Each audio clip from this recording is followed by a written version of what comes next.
Bonjour à tous et bienvenue. On va commencer le stream. On est ravis d'être là aujourd'hui. Donc, je me présente rapidement. Je m'appelle Fanny. Je suis Social Media Manager à la Wild Code School. Donc, je gère les réseaux sociaux. La Wild, c'est une école qui propose des formations métiers tech. Donc, on a 4 domaines que vous voyez sur l'écran. Et on a 6 campus en France et un à distance et 2 cursus. Donc, un cursus en bootcamp de 5 mois et un en alternance de 15 mois. Aujourd'hui, on parle donc de Green Code et de comment on peut réduire l'impact du code. Et pour ce faire, je suis avec 2 spécialistes en la matière, Mathieu et Benoît. Ok, Benoît, je suis formateur en remote, moi justement, donc en distanciel à la Wild. Ça fait quelques sessions que je suis là et je forme sur le bootcamp. Ça se passe super bien. On a commencé une rentrée justement là il n'y a pas longtemps et impeccable. À chaque fois, c'est que du bonheur. Donc, on va essayer de parler un peu de ce qui nous intéresse, donc de code. Et je te passe la main, Mathieu. Je n'ai pas grand-chose de plus à dire. Donc moi c'est Mathieu Lopez, je suis formateur et ingénieur en développement depuis quelques années, donc tous les 2-3 ans j'alterne un petit peu la casquette. Et voilà, tout comme toi, j'ai démarré une session il n'y a pas très longtemps. J'ai intégré la Wild en automne dernier, en septembre, et il y a quelques années je faisais également ce type de formation dans un autre organisme de formation. Voilà. Merci pour la présentation. On a Bouffe ta baguette qui nous dit Crew Gridception. Je ne sais pas si c'est un de tes élèves, Benoît, ou un des tiens, Mathieu. Je ne sais pas qui se fait nommer, mais je pense que c'est adressé à l'un de vous deux. On a deux. Vous êtes tous là, vous êtes présents. Merci. Aujourd'hui, on va parler donc de code et est-ce que le code, ça pollue entre gros guillemets. Alors là, on va aller un peu plus profond dans le sujet. Donc, tout part de cet article sur ID, donc c'est l'info durable. Et Émilie Coste, qui est journaliste, nous dit donc dans cet article que selon la manière dont le code est écrit, il peut polluer. Donc, elle dit qu'il augmente en fait la consommation d'énergie de la machine qu'il utilise, sa fluidité, sa batterie ou encore la durée de vie. Et on entend souvent dire, c'est vrai, que la tech pollue. Dans une étude publiée en 2022 par l'ADEME, donc l'Agence publique de l'environnement et de la maîtrise de l'énergie. Alors désolé, là je vous sors tous les chiffres, tous les gros noms, mais après ça va être plus calme, vous inquiétez pas. Donc on apprend qu'il y a 10% de la consommation électrique annuelle qui vient des services numériques et 78% de l'impact environnemental du numérique se fait sur les émissions de gaz à effet de serre par rapport à l'étape de fabrication. Mathieu, est-ce que ce constat il t'alarme? Est-ce que tu étais déjà plus ou moins au courant de tout ça? Oui, en tout cas, surtout ces dernières années, où on se sensibilise de plus en plus sur ces enjeux-là. Ouais, ce qui est impressionnant, c'est les 10% actuellement qui, il y a quelques années, peut-être faisaient à peine 2-3% et qui vont continuer à grandir les années qui suivent. Et c'est un peu la raison pour laquelle, de plus en plus, de nos côtés, en tout cas, on essaie de faire de plus en plus attention pour éviter que le chiffre explose, tout simplement. Donc, avec plein de petites pratiques dont on va parler. On va parler d'un sujet particulier, justement. Benoît, Ouais, est-ce que tu veux réagir? je veux bien juste à quel moment j'ai disparu parce que il y a un petit bug, c'est ça? Donc, ok, Tu étais là sans être là, ne t'inquiète On pas. t'a retrouvé. ça Non, on marche. parlait juste des chiffres par rapport à l'impact du code sur l'environnement et au fait que il faut peut-être aussi relativiser ça. C'est ça, c'est ça. Effectivement, il y a des chiffres qui montrent que d'un côté, le numérique, ça pollue beaucoup. Par contre, il faut quand même bien, comme tu dis, relativiser cette option-là parce que déjà, une bonne partie de l'impact du numérique, c'est lors de la production des matériaux qu'on va utiliser, donc que ce soit les périphériques ou les infrastructures qu'on va mettre en place. Donc les périphériques, c'est tout ce qui est écran, clavier, souris, tout ça. Mais donc c'est vraiment eux qui vont consommer énormément quelque part en termes d'empreinte. Et l'utilisation des services numériques même, c'est beaucoup moins fort. C'est un peu moins de 20% de toute cette somme-là. Donc, du coup, d'un côté, il y a ce point-là. Et de l'autre, il ne faut pas oublier qu'on fait notre travail quand même du mieux qu'on peut. On est tous conscients des crises actuelles dans le monde. Donc, on fait ce qu'on peut pour réduire les émissions. Voilà, c'était vraiment juste pour remettre au centre le fait que oui, ça pollue, mais c'est pas le green code dont on va parler. Et le code, c'est pas ce qui pollue le plus. Mais c'est quand même important d'améliorer ce qu'on fait. Complètement. Est-ce que dans le chat, les personnes qui sont là, est-ce que vous étiez sensibilisés à l'impact du code justement? Est-ce que vous vous étiez déjà posé la question? N'hésitez pas à nous dire. Dans l'article, justement, on voit une notion apparaître, tu viens d'en parler, Benoît, c'est le Green Code. Un ingénieur de l'ADEME qui s'appelle Alain Anglade définit ça comme l'optimisation du code. Il dit que ça a un impact direct justement sur la quantité d'énergie qui est requise pour faire fonctionner un logiciel. Donc, en gros, ça veut dire que si mon code est optimisé, il va demander moins d'énergie pour faire fonctionner le logiciel, donc je pollue moins. C'est ça? Oui, c'est ça, oui. Dans l'idée? Ouais. Et oui, oui, complètement, complètement. Il y a, on en parlera un petit peu plus en détail un peu après, mais voilà la manière pour répondre à une problématique en informatique, il existe une pléthore de manières de faire et donc plein de manières de programmer pour y arriver. Et effectivement, on a des manières de programmer qui seront un peu plus optimisées et un peu plus adéquates, qui seront moins consommatrices d'énergie. Et voilà, donc voilà. Ça suivait totalement ce que tu disais du coup. Mathieu, tu parlais du fait qu'on avait des outils mis en place. Moi, typiquement, je le vois au quotidien. Je travaille en JS, donc JavaScript, pour ceux qui ne connaissent pas forcément l'acronyme. En JS, on a quelque part, on code, on écrit nos programmes et tout ça, et ça va être interprété en fait par le navigateur avant d'être donc affiché en forme de page web, etc. Cet interpréteur, c'est un moteur qui est dans le navigateur directement, qui va traduire notre JavaScript à la volée. En fait, lui, il va déjà optimiser une bonne partie de notre code, parce que notre code, on le classifie dans ce qu'on appelle du haut niveau. Et donc, du coup, voilà, nous, on est très haut niveau, donc en termes d'optimisation pure, on n'est pas forcément les mieux, logique, mais le moteur JavaScript est là pour déjà améliorer ça et faire en sorte que, même si on écrit plein de lignes, lui va quelque part derrière réduire tout ça. C'est quoi, Benoît et Mathieu, du langage de haut niveau? Tu parles de ça. Est-ce que c'est propre au code? Enfin, qu'est-ce que ça veut dire? Du coup, pour poursuivre un petit peu sur la lancée de Benoît, par rapport justement à ce concept de bas et de haut niveau, alors je vais parler un petit peu des extrêmes pour bien illustrer ça. Par exemple, un langage de bas niveau, c'est lorsqu'on écrit un code, c'est si on écrivait un code avec des 0 et des 1. Ça, c'est le plus bas niveau qu'on peut avoir. Une machine, c'est un ensemble de petits transistors dans lesquels vont circuler ou pas des flux électriques. Et en général, l'absence ou la présence, on va symboliser ça avec un 0 et un 1. Donc, on peut programmer avec des 0 et des 1. Le souci étant que c'est assez fastidieux pour écrire une simple information comme une phrase de bienvenue ou quelque chose. Ça pourrait prendre peut-être des heures juste pour l'écrire. Et au fur et à mesure des années, depuis les années 60-70, on a créé des langages de programmation qui se sont rajoutés comme des couches en fait au-dessus des 0 et des 1 et qui permettent à des développeurs comme nous aujourd'hui d'écrire du code tout en étant proche du langage naturel. Le langage naturel, c'est le langage qu'on utilise là pour parler entre nous. D'un côté, ça apporte un peu plus de confort pour développer, évidemment, parce que le code est beaucoup plus compréhensible. Le revers de la médaille, c'est que comme on est plus sur du langage de haut niveau, donc beaucoup plus éloigné du langage machine du 0 et des 1, ça va donc demander de fait plus de traitement, plus de travail du côté de la machine, et donc plus de consommation électrique, etc., etc. Donc il y a vraiment voilà cette balance aujourd'hui entre des langages bas niveau et des langages haut niveau qui est assez intéressante, qui est assez importante, et on voit qu'il y a des projets justement qui s'articulent un petit peu autour de ce genre de choses aussi. Et du coup, ce que tu dis, Mathieu, ça me fait penser à justement, il y avait ce côté bas niveau, haut niveau pour nous simplifier la vie en tant que développeur, et quelque part, c'est un peu toujours la balance qu'on doit faire. C'est-à-dire que d'un côté, il y a ce qui va être le plus facile à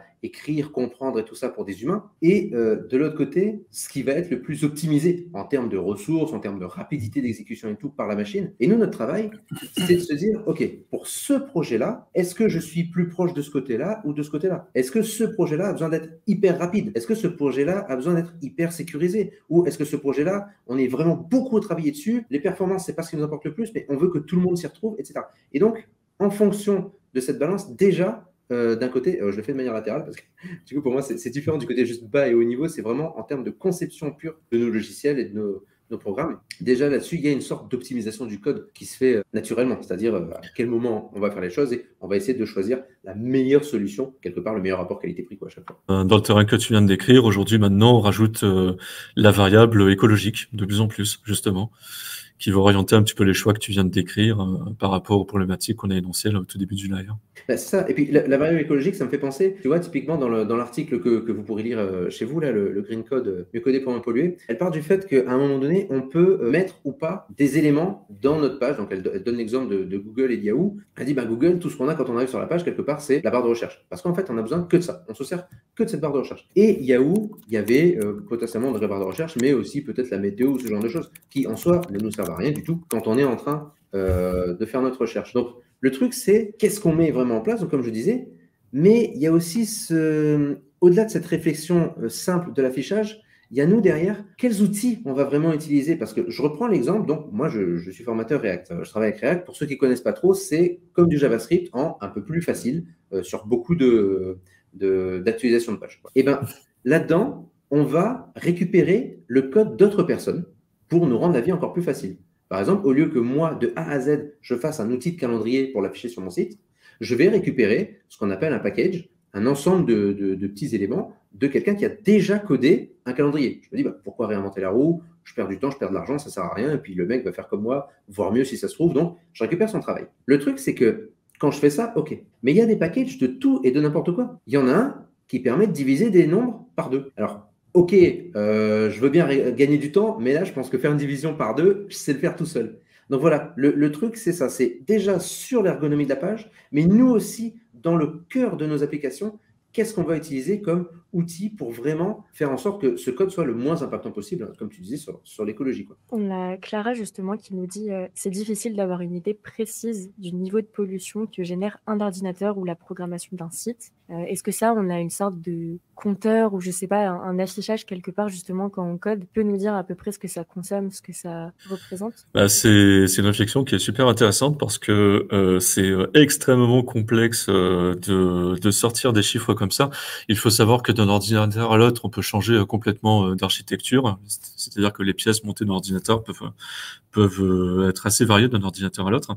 Et du coup, selon sur quelle machine tu vas exécuter ton code, fatalement, le temps d'exécution peut être différent, les ressources qui seront utilisées peut être différentes, etc., etc. Donc aujourd'hui, on peut trouver un petit peu sur le net et notamment sur le site de l'ADEME, si je ne dis pas de bêtises, des chiffres qui font des moyennes, des grosses moyennes un petit peu de la consommation que peut représenter un ordinateur tous les jours. Je pense qu'en fouillant un petit peu, on peut trouver. Et puis voilà. Et après, comme l'informatique est une industrie de pointe, on a beaucoup l'informatique, elle est vraiment à la croisée de plein d'industries de pointe. On a les nanotechnologies, on a plein de choses qui rentrent en compte là-dedans. Du coup, ça revient à ce que je disais au départ, c'est très compliqué de mesurer de manière efficace l'empreinte. On constate néanmoins que dans les grandes tendances, là, on consomme par exemple les 10% dont tu avais parlé là au tout début, Fanny.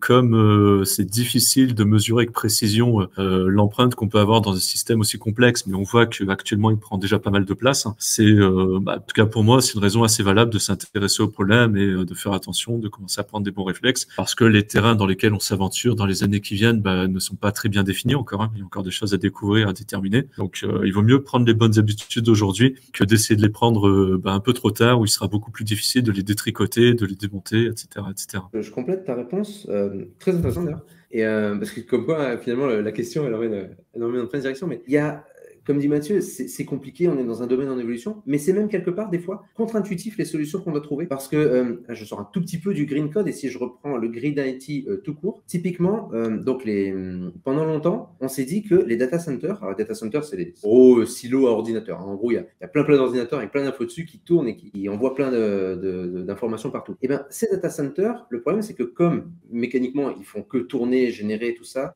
ils vont faire de la chaleur. Et donc, logiquement, on se dit, chaleur, réchauffement climatique, tout ça, pourquoi pas, allez, il faut baisser la température de ces trucs-là. Déjà parce que trop de chaleur, c'est pas forcément l'idéal, mais surtout, ce sont des périphériques et pour augmenter leur durée de vie, peut-être qu'il ne faut pas qu'ils chauffent trop. On s'est aperçu depuis quelques années qu'en fait, la norme qui recommandait avant de les maintenir à peu près 20 degrés constants, en fait, c'est pas très bien. C'est-à-dire que maintenant, on est monté à 24 degrés constants dans les bonnes pratiques. Et ils sont en train de réfléchir à du 27 degrés parce qu'en fait, si tu laisses ces périphériques-là monter à 27 degrés, quelque part, ça diminue très peu leur durée de vie. Et on le rappelle, on avait dit que 71%, 78%, je crois, de la consommation de l'empreinte numérique, c'était par rapport à ça. Et du coup, on se dit, on veut éviter un maximum de reproduire ces trucs-là, mais en fait, ça diminue pas beaucoup leur durée de vie. Et par contre, l'énergie qu'il faut pour les refroidir, elle était colossale. Et en fait, on diminue énormément ce coût. Donc, tu vois, quelque part, les solutions qu'on va trouver, elles sont aussi empiriques parce qu'on irait dans une direction, en fait, pas du tout. C'est hyper intéressant. Merci pour l'exemple, Benoît. Pour ramener ça peut-être plus sur le développement, je vous propose du coup de passer sur une vidéo que Mathieu, tu m'avais conseillée. Donc, c'est pour comprendre justement le code. Parce qu'au final, quand on veut optimiser son code, il faut aussi le comprendre. Comment on l'écrit, quel problème il résout. Et après, on va pouvoir enlever les parties qui ne sont pas nécessaires. Et donc, cette vidéo, elle décrit un algorithme, ce que c'est. Donc, c'est un père qui demande à ses 2 enfants, donc là, c'est sa fille, de en fait lui écrire les instructions pour avoir un sandwich au beurre de cacahuète. Et à la fin des instructions de sa fille, il se retrouve avec ça. Donc, on voit là, elle est un peu un peu déçus, on va dire, du résultat. Et en fait, petit à petit, à chaque fois, ils vont ajouter des instructions, essayer d'être de plus en plus précis. Et Mathieu, est-ce que tu peux nous expliquer justement en quoi ce problème-là, il représente un algorithme et comment ça peut s'appliquer au code? Alors, un algorithme, dans la définition, on va dire moderne du terme, ça va désigner un ensemble d'instructions qui vont être suivies par une machine pour résoudre une problématique d'une manière générale. Et avec un peu l'essor de l'informatique moderne depuis les années 60-70, on s'est particulièrement intéressé à ce qu'on appelle la complexité en algorithmie. En fait, ça désigne la performance de notre algorithme. Il faut savoir que pour résoudre un problème, ça revient un petit peu à ce que je disais il y a quelques minutes, on a plusieurs manières de faire, et donc plusieurs algorithmes possibles. Et selon l'algorithme qu'on va utiliser, ce problème va être résolu plus ou moins rapidement. Là, on voit l'exemple avec la vidéo. Le père va demander, par exemple, à ses enfants de faire un petit sandwich, et les enfants vont essayer tant bien que mal de rédiger ça sur un petit papier. Et le père va se comporter comme une machine, en fait, et il va suivre vraiment bêtement les instructions les unes après les autres. Et alors, je sais pas si tu vas mettre un petit bout d'extra un petit peu après, mais on va voir que ouais, effectivement, on a des sandwichs assez originaux du coup tout au long de la vidéo, et des avis un petit peu dépités du côté des enfants. Ouais. Je vous envoie la vidéo du coup dans le chat parce qu'on n'aura pas le temps de la passer. Mais si vous voulez la regarder, elle dure 2 minutes. Elle est très drôle. Hein.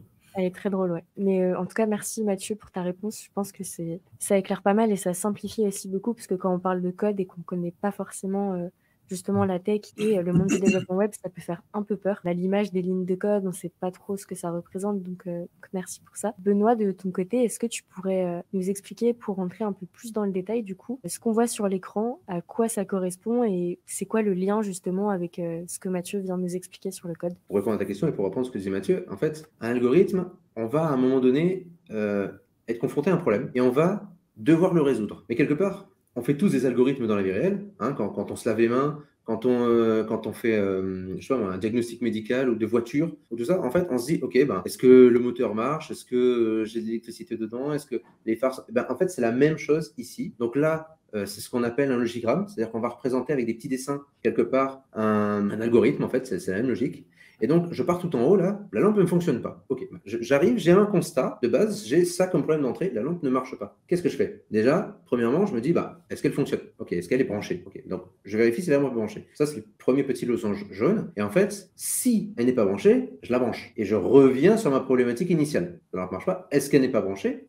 Si elle est branchée, je viens de la brancher. Donc, dans tous les cas, j'arrive à la suite. Je continue. Et en fait, l'algorithme, c'est ça. L'ordinateur va faire exactement ce genre de choses. Il descend linéairement, en fait, en fonction de toutes les instructions qu'on lui a données, et il va faire des petites boucles comme ça en disant, attends, là j'ai un point d'arrêt, je vérifie ça. Ça marche ou ça ne marche pas? Si ça marche, je continue. Si ça ne marche pas, je fais ce qu'il faut pour que ça marche, et je continue. Donc dans tous les cas, on avance jusqu'à ce que le problème soit résolu. Et donc là, on arrive à l'étape suivante. Est-ce que l'ampoule est grillée? Bon, on vérifie, on remplace l'ampoule, d'accord. Hop, on redescend. Ah, ça tombe bien. L'ampoule était grillée dans ce cas-là, ça a réparé la lampe. Voilà. C'est pas un algorithme, c'est pas quelque chose de compliqué. Tu disais ça peut faire peur, Fanny, tout à l'heure, aux gens qui connaissent pas le code. En fait, on fait tous des algorithmes dans la vie de tous les jours. Simplement, déjà, rien qu'en se levant, on laisse ses chaussures, on va prendre le petit-déj, on prend le petit-déj avant de prendre sa douche, on évite de manger les céréales sous la douche, c'est plus pratique, etc. Voilà, ça, c'est des algorithmes. C'est des questions de logique, mais en fait, c'est que ça. Et c'est juste que là, comme le disait Mathieu au tout début, on va devoir le traduire pour un ordinateur qui n'est pas très futé.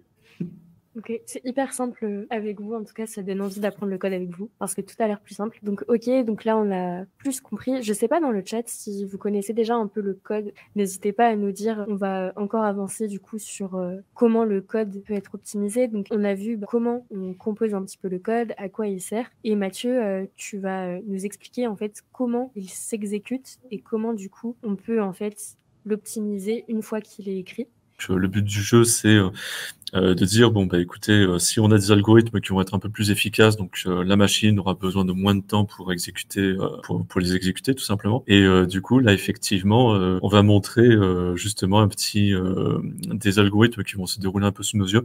Pour reprendre des exemples d'algorithmes qui sont appliqués dans la vie de tous les jours, il y a une opération qu'on adore faire en informatique, mais qu'on adore faire aussi dans la vie de tous les jours. C'est par exemple trier des cartes quand on joue avec ses amis, avec un jeu de 32, un jeu de 52. On a plusieurs manières de trier ces cartes et on a des manières qui qui sont plus ou moins efficaces, on va les trier beaucoup plus rapidement. On a justement cette vidéo-là qui va montrer, qui va illustrer justement un petit peu ces cas de tri où on voit, alors justement, là c'est parfait, on voit l'image, donc je vais pouvoir un petit peu expliquer. Moi ce que je vous propose, c'est déjà de se concentrer sur l'espèce de carré qu'il y a tout en haut à gauche. Et vous voyez que dans le carreau tout en haut à gauche, vous avez plein de barres qui ont des tailles un petit peu différentes. Donc vous pouvez très bien imaginer que, mettons, vous avez en face de vous plein de bâtons avec des tailles un petit peu différentes. Et le but du jeu, c'est de tous les trier dans l'ordre. C'est ce que va un petit peu nous afficher la vidéo. Et là, dans la vidéo, on voit qu'il y a 9 blocs en tout. En fait, chacun des blocs va suivre un algorithme particulier pour trier ces bâtons, justement, les trier dans l'ordre. Et on va justement observer qu'on a des algorithmes qui s'exécutent beaucoup plus rapidement que d'autres.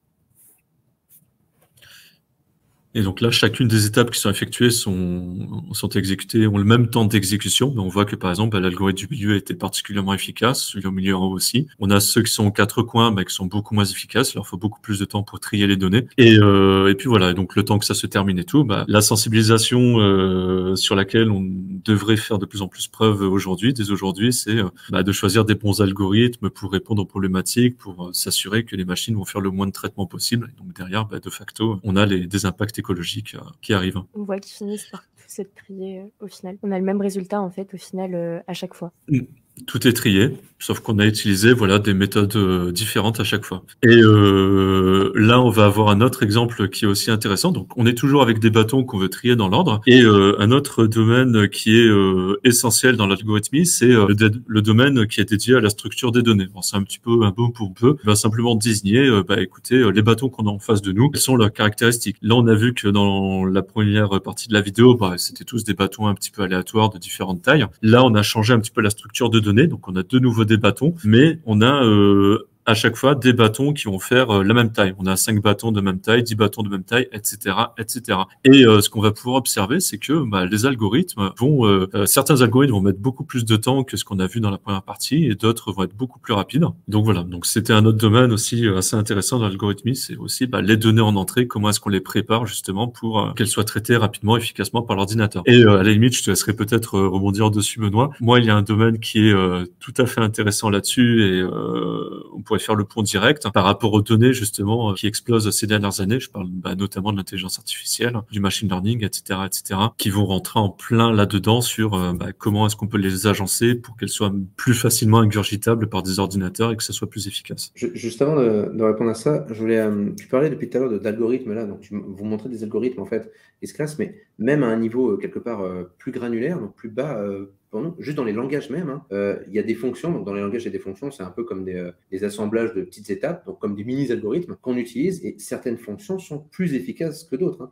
C'est pour répondre à la question qui avait été posée, comment est-ce qu'on sait ce qui est efficace ou pas et tout? En fait, on passe notre temps à mesurer. On lance nos programmes, on mesure le temps d'exécution, on se dit, OK, lui, il s'est exécuté en tant de temps. On peut aussi vérifier combien de ressources, combien d'électricité il a consommé. On se dit, voilà, ces algorithmes, non seulement on va voir la vitesse d'exécution, mais on peut très bien voir combien il consomme et tout, mais on peut le voir au sein du langage même, on écrit de telle ou telle façon le même code. Et donc, pour remonter sur les IA, comme tu parlais, ça, c'est un peu le souci quelque part. Enfin, le souci. Disons qu'il y a eu une grosse révolution, évidemment, avec l'intelligence artificielle et avec les IA. C'est-à-dire qu'avant, on faisait nos petits programmes. Pour les plus jeunes d'entre nous, mais qui sont un peu moins jeunes que les encore plus jeunes, il y avait, avant, on pouvait faire des programmes entiers sur des disquettes, voire des petits CD. Donc, c'était franchement sympa. Maintenant, vous prenez n'importe quel jeu, ça tient sur des gigas et des gigas. Il y a eu quelque part une explosion comme ça des capacités qu'on pouvait avoir dans les machines. Et en plus, on a mis en parallèle beaucoup d'éléments. Avant, avoir un ordinateur, c'était déjà la folie. Maintenant, on possède des kilomètres de disque dur. Limite, on s'en sert comme papier peint. Donc, du coup, c'est vraiment, on a eu beaucoup de capacités. Et donc, on s'est dit quoi, quelque part? Facilité et puis aussi opportunité, parce que les IA, c'est quand même énormément de données. On ne se rend pas compte, mais c'est vraiment énormément de données qui viennent. On s'est dit, on va les stocker comme ça et tout, on ne va pas tout optimiser. Donc, déjà, il y a cette phase d'optimisation. Et ensuite, cet énorme paquet de données, le problème, c'est que est-ce que parce qu'on peut le faire, il faut le faire? Parce que typiquement, on va reprendre l'exemple que tout le monde connaît, ChatGPT, qui est vraiment... qui a explosé ces derniers mois là. Quand vous demandez, posez une banale question à ChatGPT, vous vous dites, c'est cool, j'ai écrit 3 mots, il m'a répondu 3 mots. Et vous, très souvent, si vous ne connaissez pas trop le code, vous assimilez ça à une conversation entre 2 personnes. On a échangé 3 mots, ça m'a coûté pas beaucoup, juste j'ai parlé un peu et ça nous a pris 2 secondes. Oui, mais c'est pas du tout ce qui se passe dans la tête de l'IA, parce que l'IA est quand même pas toujours très fut-fut, quelque part, c'est juste un algorithme géant. et c'est un assemblage d'algorithmes géants. Et en fait, elle va faire ça. Elle va trier des milliards de données, etc., pour vous pondre les 3-4 mots ou la nouvelle image qu'elle va sortir. Et bien ça consomme énormément de ressources, en fait. Donc, on en revient sur le côté du package qui divise par deux. Est-ce que j'ai besoin de poser des questions en permanence à des IA pour des trucs bateaux? C'est rigolo de faire joujou. Mais d'un autre côté, si c'est pour tuer une armée de bébés phoques, c'est pas forcément génial, quoi. Voilà. Donc, il faut faire très attention à cette évolution-là. Je dis pas, n'allez pas sur l'IA, hein, pas du tout. Je dis, franchement, faut qu'on encadre un peu cette pratique et qu'on guide les élèves là-dessus. D'ailleurs, Mathieu, toi qui es membre de jury, CDA et DWM et tout ça, je crois qu'on en parle dans les référentiels justement de plus en plus. Oui. Alors c'était oui, complètement. Alors en fait la question qu'on pourrait se poser, c'est dans quelle mesure on le prend en charge, notamment à travers nos formations. Et effectivement, les formations que l'on fait passer sont des formations certifiantes, donc ce sont des formations officielles qui sont tamponnées par le ministère du Travail. Et là, ce dont je parle n'est pas propre à la Well Code School. Nous sommes tous sujets à une espèce de référentiel. Donc, ce sont des documents officiels sur lesquels on doit se baser pour mettre en place nos formations et qu'on doit respecter. C'est comme des cahiers des charges. Et on a une nouvelle version du référentiel qui est arrivée l'an dernier, dans laquelle on a le terme éco-conception qui est venu un petit peu s'incruster ici et là dans le référentiel, à droite à gauche, un petit peu partout. Donc ça revient un petit peu à ce dont on parlait un petit peu au tout début. C'est quand même des concepts sur lesquels on se sensibilise de plus en plus. La population générale se sensibilise, dans lequel on fait partie. Et du coup, fatalement, ça dépeint sur ces référentiels qui nous sont soumis. Et du coup, que ça soit nous, que ça soit même nos sensibilités propres, de toute manière, de facto, on doit se baser dessus pour sensibiliser les personnes sur ces sujets-là. Et là, on vient de voir, on en a discuté pendant une petite demi-heure, que l'algorithmie, c'est un peu partout. Dès qu'on commence une formation en tant que programmeur, fatalement, on va y être confronté. Et à ce moment-là, il est de bon ton de se sensibiliser là-dessus, justement. Et c'est assez intéressant. Moi, je sais pas si j'enclenche déjà ma petite conclusion, mais ce qui est assez intéressant, c'est que aujourd'hui, quand on parle un petit peu de sobriété, c'est en règle générale, on a l'impression que c'est un terme qui va être subi parce que de fait, on va devoir faire preuve de modération sur bien des aspects. En algorithmie, la sobriété, elle est assez positive d'une manière générale. J'entends par là que les différentes parties prenantes d'un projet en informatique qui vont s'intéresser à ce sujet-là, que ce soit des personnes techniques ou pas, ont tout à y gagner parce que on a d'une part les développeurs qui vont s'éclater un peu plus du côté du code parce qu'on aime bien produire des choses propres, on aime bien ça, et d'autre part pour des personnes qui sont plutôt dans le technique, qui vont gérer le projet par exemple, qui vont tenir un petit peu l'argent du projet, c'est aussi tout à fait intéressant pour elles parce que des programmes qui sont plus efficaces, qui sont moins coûteux en ressources machines, ça sera des coûts financiers en moins, en tout cas fatalement. Donc c'est un domaine, je trouve, qui est très intéressant à creuser dans le cadre d'une formation et d'une manière générale pour un développeur. Complètement. Merci pour le point entre justement comment ça se passait avant, Benoît, et maintenant. Et pour le petit point du coup sur comment ça pourrait se passer à l'avenir, Mathieu, c'est hyper intéressant. Je ne sais pas, Benoît, si tu voulais ajouter quelque chose pour conclure un peu plus aussi sur tes prédictions à l'avenir ou sur comment tu ressens cette sobriété. Les prédictions à l'avenir, on va tous mourir. Il faudra bien. Hein. Fatalement. Non, les prédictions, c'est vraiment... Enfin, c'est prédiction, je n'ai pas de boule de cristal là, comme ça, mais de toute façon, faut quand même bien se dire que c'est cyclique. L'informatique est comme beaucoup de choses de toute façon en histoire, mais l'informatique, c'est quand même cyclique. Il y a un moment donné, on est allé dans telle direction, puis on va dans une autre, puis on teste une autre. C'est normal parce que c'est un domaine, franchement, d'innovation. C'est un domaine où on teste, on essaye, et c'est très bien. C'est comme ça qu'on progressera tous, grâce à l'informatique, grâce à l'électronique, grâce à tout ça. Donc, je trouve que c'est excellent, cette notion de recherche et de curiosité. Et c'est juste qu'au bout d'un moment, on se dit, tiens, on va peut-être un peu arrêter de partir dans tous les sens et se recadrer. De la même façon, comme tu disais, quand on est débutant développeur, on fait de l'algorithme et tout, mais quand on est débutant développeur, je dis toujours à mes élèves, déjà, faites un code qui marche. Vous vous en fichez en fait de tout ce qui est optimisation. Faites un truc qui marche, déjà, pour comprendre un peu comment ça fonctionne. Et une fois que vous avez votre truc qui marche, vous faites ce qu'on appelle du refacto, vous repassez dessus, vous dites, OK, là, j'ai choisi cette solution parce qu'à l'instant T, c'était bien. Mais maintenant que j'ai la globalité du programme en tête, est-ce que c'était vraiment la meilleure solution? Et en fait, ma conclusion, ça va être quelque part, ma conclusion, ma boule de bonhomme Irma, ça va être ça. Ça va être, je pense qu'on parlait d'IA, de l'informatique en général, je pense qu'on va arriver à un moment où on va réallouer les ressources. C'est-à-dire que tout ce qui est IA vraiment utile, qui va nous faire gagner du temps et gagner des ressources, ok, allons-y à fond. Et par contre, tout ce qui est un peu vraiment inutile et pondre des kilomètres de vidéos de bébé chat, c'est pas franchement fondamental, quoi.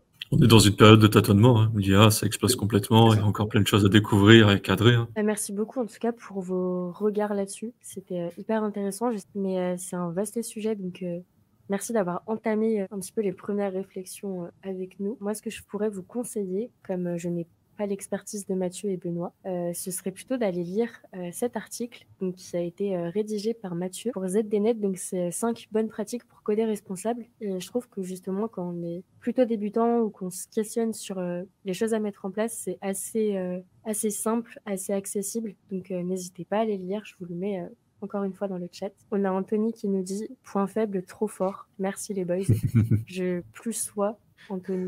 Ils sont trop forts. Ah non, Et merci de nous avoir invités déjà, c'était sympa. Ouais. Merci beaucoup.